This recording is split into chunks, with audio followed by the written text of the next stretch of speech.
Heretic is the latest A24 horror film to be released. This one is coming to us from Scott Beck and Brian Woods, and it follows these two Mormon missionaries, Sister Barnes and Sister Paxton. They're going about their day just trying to convert people, trying to tell people about the Word of God and the Latter-day Saints, but then they get to their last stop, which is this house owned by a Mr. Reed, played by Hugh Grant. It's getting rainy outside, so they come inside. Lo and behold, though, the door cannot be unlocked once they're inside, and Mr. Reed really wants to talk to them specifically about religion, the history of it, and what is, maybe in his opinion, the only true religion. I went into this movie really excited. For most A24 films, I'm really excited by the artists that they want to support, the films they want to release, and also because it's Scott Beck and Brian Woods who did write the screenplay for the first Quiet Place movie. They also did a really fun horror movie called Haunt. I really enjoyed that one. So seeing this trailer come out and I realized that this is them, I was like, okay, this is like, very different from the last two that they've done. I mean, different from most horror films that we get.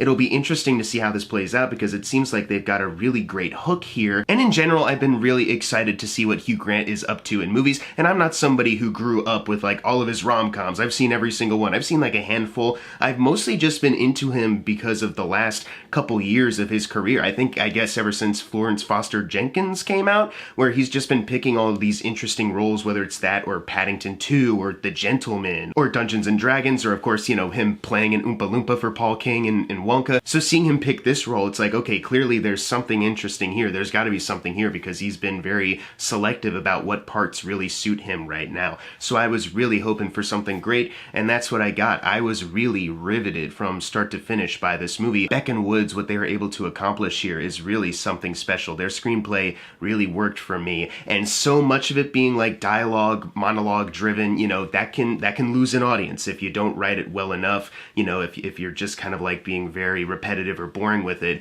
But they've found a way. They found the way to keep the audience engaged, to bring in these examples, to just write these fun lines for people to say, like interspersed with the like lecturing, debating stuff. You have some jokes sprinkled in, or just like some fun ways that they direct their actors to go about it. And I think it also helps that the movie is shot incredibly well. There are so many great cinematography moments, and because it is a chamber piece, I think some people might get a little hesitant, like, okay, is it just gonna be like feeling like this contained kind of cheap movie? But I mean, you don't really think about like budget when you watch this. Like the cinematography is just very lush, and it gets very expressive, and they're able to evoke a lot of like paranoia. And it helps that it's a good looking house, the way they've designed it. And I'm sure some people might be like, what do you mean? But just like the levels that they go as far as like the design and what's in the house, I thought it was really cool. It definitely gets you thinking, like, is there even a way out of here? They did a great job of placing you in this setting that at first seems normal until the little things start to creep up and you're like,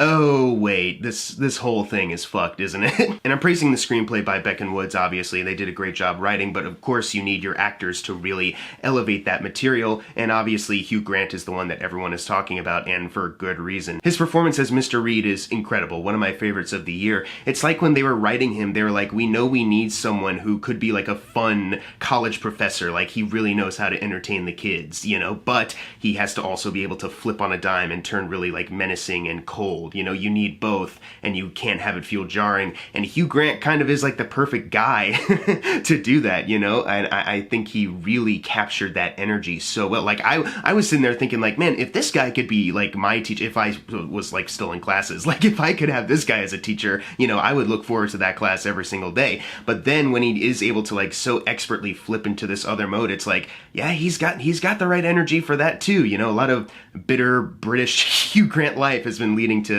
him channeling that energy here, and it works super well. It does a great job also of like, they set up the scene well, Beck and Woods, as far as writing, to have the characters kind of go into the house, as far as like the initial trapping, but you need them to also be kind of like falsely secure with who they're talking with. And Hugh Grant just has that kind of like, British classic Hugh Grant charm, where even yourself might be like, okay, obviously there's something going on, but like, how bad could it be? He seems like pretty reasonable, pretty nice right here. Like, what what really could it be, because he just has that way about him. And I thought they really crafted a great character, and Hugh Grant embodied it so well. And everyone's been talking about Hugh Grant. I just talked about him a lot. I do not want to undersell how great Sophie Thatcher and Chloe East are as far as like combating against him, because those two, even though they are Mormon missionaries, they are very different kinds. So Chloe East is playing the character who has been born and raised with the LDS Church, very like naive, kind of like bubbly, kind of Mormon attitude, like this sense of naivete just like follows her, and her like attempts of like getting people in, or like just being overly nice, complimentary, stuff like that. And then you have Sophie Thatcher, who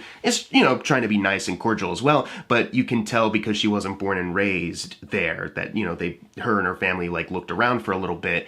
There is a little bit more of like a worldlier, like more kind of like grounded feel to her. So seeing those two characters interact with Hugh Grant, I thought was perfect. And you have Sophie Thatcher being the more like worldly one, like I said, being able to like push back in a way where you're like, yeah, that makes sense. I really loved how they wrote these characters, because it would be so easy for them to just be like completely steamrolled by Hugh Grant, like they like lose touch with their faith like immediately, and they're just like at the whims of being like tortured and played with, you know, just because they were like women of faith.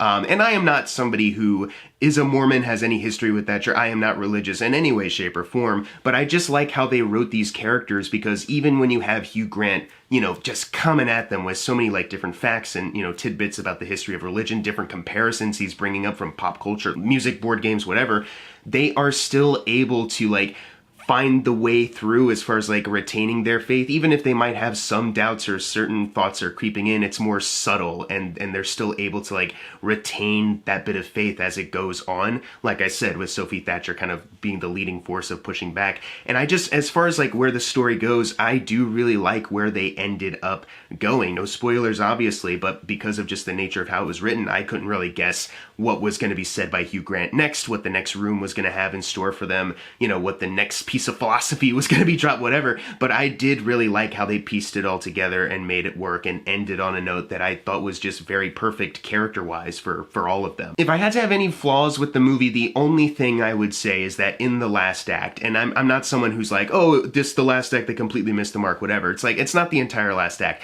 It's just these little moments where I was like, it feels a little too much movie, you know what I mean? And I what I mean to say is that so much of it feels very like grounded, very like dialogue driven. It's all in the headspace of these characters that have their ideological ways of thinking, and they're, you know, having a bit of a mind game as far as like their debates. And when more of like the horror stuff starts to creep in, it creeps in a way that genuinely is like very unnerving, and it fuels you with paranoia because you don't know what to expect next. And then when it comes to like, I think it's mostly just like the last 10 minutes, not the last act, just like the last 5-10 minutes or so, they put in a couple like movie moments where you expect to find these littered throughout like any other movie, and it feels just a little weird that it's coming in here, just certain ways they execute that. Not that it's a big problem for me, it's just the way it was handled, I think, more so. That being said, with a movie this well directed, well acted, well written, well shot, well edited, just everything about it really, it's easier to overlook something like that. It's something that I will think about, obviously, and be like, well, okay, yeah, that's your movie moment, and the rest of it I thought was really good at being its own thing.